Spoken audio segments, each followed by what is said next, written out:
de quem realiza. 20 anos, o Dalicani está de volta para falar mais da movimentação do mercado e também da preparação do Furacão para a estreia no dia 17 e também da Copinha, exatamente. Que ontem perdeu, mas classificou, né, 20 anos? Pois é, TT, perdeu jogando mal ontem contra o Catanduva, última rodada da primeira fase da Copinha do Atlético, terceira rodada. O Atlético que venceu o Sparta na primeira, fez 9-0, venceu também a Portuguesa Carioca por 2-1 e aí foi encarar o Catanduva com a primeira colocação do grupo em jogo. Então, tinha que vencer ou empatar a partida para garantir a primeira posição. E o Catanduva, se vencesse, ultrapassaria o Atlético e se classificaria em primeiro. O que aconteceu? O Atlético não conseguiu jogar um futebol que gostaria de jogar. E aí, claro, o calor era muito forte. Registros de 36, 37 graus lá em Catanduva às 3 horas da tarde. Então o sol é muito forte. E o Catanduva fez as duas primeiras partidas nesse horário também. O Atlético só jogou de noite na Copinha. Então talvez o elenco do Atlético não estivesse acostumado com o clima, né? A temperatura da partida. Claro que isso não é uma desculpa, né? Mas o Atlético não conseguiu jogar. O Catanduva sai na frente com um belo gol de cabeça do atacante Marcos. Depois o Atlético empata com o Wallace. Mais um gol do Wallace. O Wallace que vai chegar ao seu 5º gol em 3 jogos na Copinha. Já tem mais da metade dos gols que marcou em toda a temporada de 2023. Fez 9 gols em 2023 pelo Sub-20 do Atlético. E agora, em 3 partidas, já tem 5 gols marcados. Então é um dos destaques. E aí o Atlético não consegue. Faz o gol no escanteio, uma bola na primeira trave, o Wallace desvia pro gol. E aí, o Atlético não consegue criar tantas chances assim. Teve chance com o Dudu, que bate fraco pra defesa do goleiro. Teve chance com o Luca Prior, que bate mal de perna direita no primeiro tempo. No segundo tempo, o Atlético acaba sofrendo ainda mais. O desgaste acaba pegando ainda mais. O Catanduva aumenta o seu ritmo e consegue fazer o segundo gol. Mais uma vez de cabeça. Uma bola jogada na área, o zagueiro do Catanduva, Renan, cabeceia pro fundo das redes. E aí, 3 gols de cabeça marcados no jogo, 2 gols de cabeça sofridos pelo Atlético nessa partida. O Atlético que poupou o zagueiro Marcão pela primeira vez na Copinha e sofre 2 gols de cabeça. O Marcão que tem 1,95, então pode também ter feito uma diferença nisso aí. Então o Atlético acaba perdendo a partida. Tem chance com o João Gomes, lateral direito, que jogou na lateral esquerda nessa partida e acaba perdendo um gol de uma chance clara no final da partida. E o Atlético perde o jogo, mas está classificado. E aí vai enfrentar ou a Ponte Preta, ou o Tanabi, ou o Vila Nova. As partidas rolam nesta tarde lá do grupo 1 da Copinha e o Atlético enfrenta o time que se classificar em primeiro. Neste momento é o Tanabi com 4 pontos, a Ponte Preta tem 4 pontos também e o Vila Nova tem 3 pontos. Os 3 times podem sim se classificar na primeira posição. O Atlético enfrenta o primeiro colocado e muito provavelmente vai jogar em Tanabi a próxima fase da Copinha. Então o Furacão está classificado e ainda espera pelo time que vai enfrentar. Léo Ataíde, lateral direito, capitão do time do Atlético na Copinha, falou sobre o que foi a partida contra o Catanduva e projetou também a sequência do Atlético na Copinha 2024. O resultado foi o pior possível, quem veste essa camisa aqui não pode ter um resultado desse, perder uma partida, mas agora é levantar a cabeça, estamos classificados e não cometer os mesmos erros que cometemos nesse jogo. Sabíamos da proposta do time deles, que era jogar retrancado, pelas bolas aéreas, eles souberam aproveitar a chance que teve e a gente, quando teve a chance, não teve eficiência para matar. Mas agora é descansar, trabalhar a cabeça mentalmente para os próximos jogos não cometer o mesmo erro.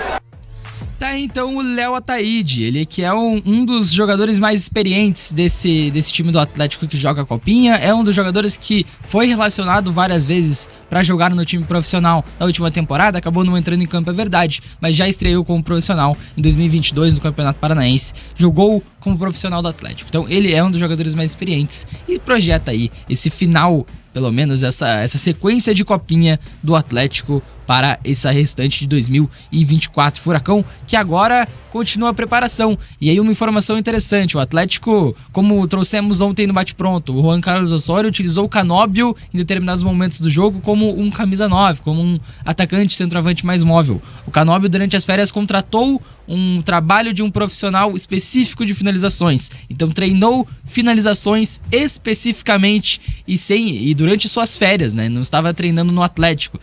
Treinou durante as suas férias com um profissional especializado em finalizações para melhorar nesse aspecto do jogo. Então, isso acabou rendendo até bastante engajamento lá nas redes sociais sobre a torcida do Atlético. Algumas pessoas falando, um jogador de 25 anos treinando finalização, é fundamento, ele devia saber finalizar. Outros apoiando a iniciativa do Canóbio de treinar a finalização nesse momento da carreira, um ponto que precisa melhorar, é verdade. Então, o Canóbio, testado pelo Juan Carlos Osório em uma posição mais à frente no ataque, treinou finalizações especificamente durante as suas férias para chegar em 2024 melhor no fundamento. É importante. Pô, deveria ter ser melhor, deveria. Tem 38, né? Ele deve treinar finalização todo santo dia. Todo santo dia. E o Canóbio realmente, ele não é uma valência boa dele. Ele não sabe finalizar. E se ele tá interessado em aprender, é bom pra ele, né? Então ele tem que continuar treinando. E não é porque ele vai... se ele ficar bom daqui a 1 ano, 2 anos finalizando, ele não precisa parar. Ele tem que continuar. Eu acho que é o mais importante. É a mentalidade de aprender e de você continuar evoluindo. Um dos grandes exemplos é o Cano, né? O Cano triplica a sua quantidade de gols depois dos 30 anos. Sim. Porque treina muita finalização todos os dias. Então nunca vai ser ruim um jogador trabalhar especificamente numa área que ele não é bom. Como é que a gente vai criticar uma atitude do cara nas férias, Agostinho Canóbio nas férias, parar tudo? Eu tenho uma deficiência técnica aqui, esse ano foi muito ruim em questão de finalização, porque eu perdi muitos gols importantes, muitos cara a cara, etc. Vou melhorar nisso para chegar na representação com essa questão mais afinada, com o meu gesto técnico mais afinado para eu poder ser um finalizador melhor. Como é que vai criticar isso? Não, e é importantíssimo entender ele a deveria humildade. Ter uma finalização melhor? Deveria, mas ele tá correndo atrás do prejuízo. É importante ele entender a humildade e ter a humildade de falar, pô, eu não sou bom fazendo isso, eu preciso melhorar, preciso evoluir para evoluir o meu futebol. Pô, com todo respeito, claro que a diferença de idade é grande, mas o Vini Júnior chegou no Real Madrid sem saber chutar uma bola pro gol. É verdade. O Coutinho, quando sai do Vasco, então, vai pra Inter de Milão. Olha o finalizador que ele virou. Virou. De gols de fora da área importantíssimos pelo Liverpool, principalmente na época que ele foi destaque do time inglês. Um cara que não sabia chutar de fora da área nem de dentro. E ele vira um dos melhores finalizadores de média distância do mundo naquele período. Hoje, já muito abaixo, já rodou bastante, não se firmou mais, tudo mais. Mas você tá trabalhando. Às vezes você não tem isso numa fase da carreira e consegue evoluir o teu estilo de jogo numa fase seguinte. O Fernandinho, pra dar um exemplo. O Fernandinho é um jogador que jogou de 10 no Atlético muito jovem, jogou de 8, jogou de ala. Sim. O Fernandinho jogava de ala no Atlético muito tempo antes de ir pro Shakhtar. E vira um dos melhores camisas 8 do mundo, jogando por Shakhtar e depois por City. O Fernandinho vira um camisa 5 e depois vira zagueiro com o Guardiola. Você tá se adaptando a novas funções, você tá se moldando e você tá evoluindo o teu estilo de jogo. O Fernandinho não era esse cara cerebral que ele é hoje quando ele começou no Atlético há 15 anos. O próprio caso do Canóbio, né? O Canóbio chega ao Atlético como atacante pelo lado direito. Sim. E vai melhorar pelo lado esquerdo. E aí tem uma história interessante, né? O Canóbio, depois da partida do Atlético contra o Libertad, na Libertadores de 2022, pelas oitavas de final, na Arena da Baixada. Eu cobri esse jogo e assim, acabou o jogo, todos os jogadores desceram ao vestiário, deu 15 minutos. As luzes apagadas na Arena da Baixada, ele sobe pro campo e faz um trabalho físico ali com o preparador físico. Tá louco. Então ele é um jogador que tem essa mentalidade. É um jogador que trabalha muito. E o Wesley Carvalho deu o exemplo, né? Um desenvolvimento individual. Ele passa pela reciclagem do Paulo Turra e melhora. E aí depois com o Wesley Carvalho ele trabalha nas valências individuais, começa a treinar domínio de perna esquerda, que também não era tão desenvolvido assim. E é um jogador que evolui muito na temporada do Atlético. Entregou 15 participações em gol, que é um número interessante, é um número alto. Então é um jogador que tem evoluído e que trabalha pra isso, né? Trabalha pra evoluir. E realmente, ele perdeu gols que ele não poderia ter perdido. Ele não deveria ter perdido. E isso acontece. Só que ele se aprimorando, talvez na próxima chance que ele tiver cara a cara com o goleiro, ele vai conseguir tomar uma decisão muito melhor com esses treinos específicos de finalização. É difícil você treinar e é por isso que muitas vezes no futebol europeu não se existe treinamento físico, né? Apenas em pré-temporada. Por quê? Porque é muito difícil um preparador físico, 2 preparadores físicos conseguirem dar atenção para todos os jogadores no elenco, 30, 35, na Europa um pouquinho menos, 26, 28. Então, lá existe os treinamentos individuais. O cara vai lá e treina. Às vezes um preparador físico pega 2 jogadores Por exemplo, o Casemiro falou isso do Éder Militão um dia, falou, ó, o Éder Militão entendeu como que funciona a parte física na Europa. Então agora ele vem na minha casa e treina comigo. Treina eu, ele e o preparador físico. Treina os 3 ali.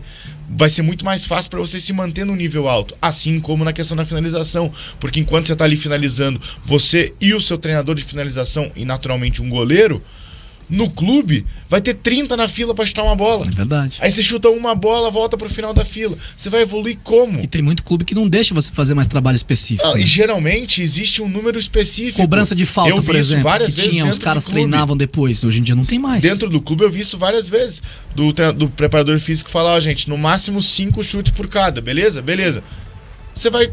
Como é que você vai evoluir fazendo 5 chutes? E outra, existe muito treinamento que você não consegue nem ter uma finalização. Assim como existe o jogo. Tem jogos que você não vai conseguir finalizar uma bola.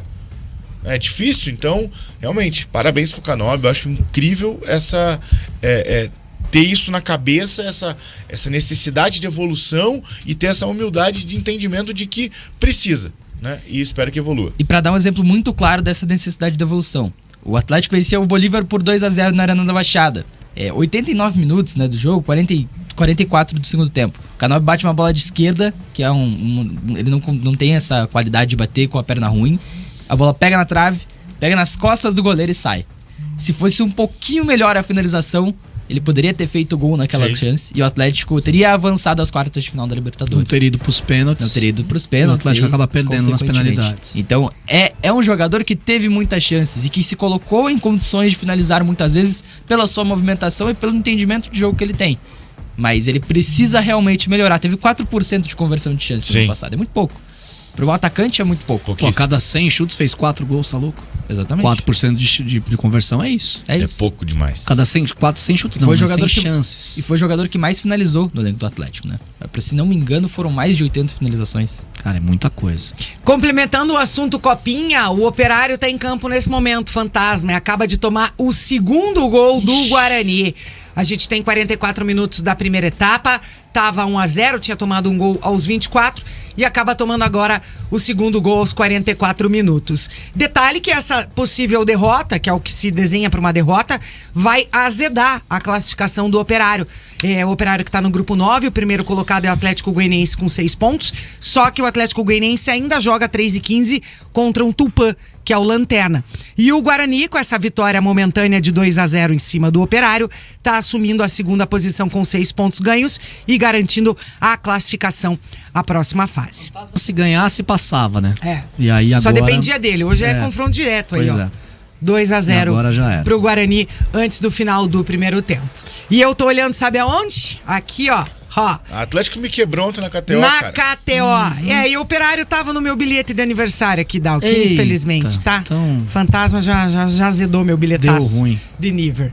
O aniversário é meu, mas quem ganha o presente é quem aposta na KTO, né? Exatamente. Porque a copinha é sem riscos lá na KTO. Exatamente. Você palpita R$5 em qualquer jogo, e aí mesmo perdendo, qualquer jogo da copinha, mesmo perdendo, como vai ser o meu caso, o meu cincão vai voltar. Nada, o fantasma vai virar agora no final, você vai ver, calma.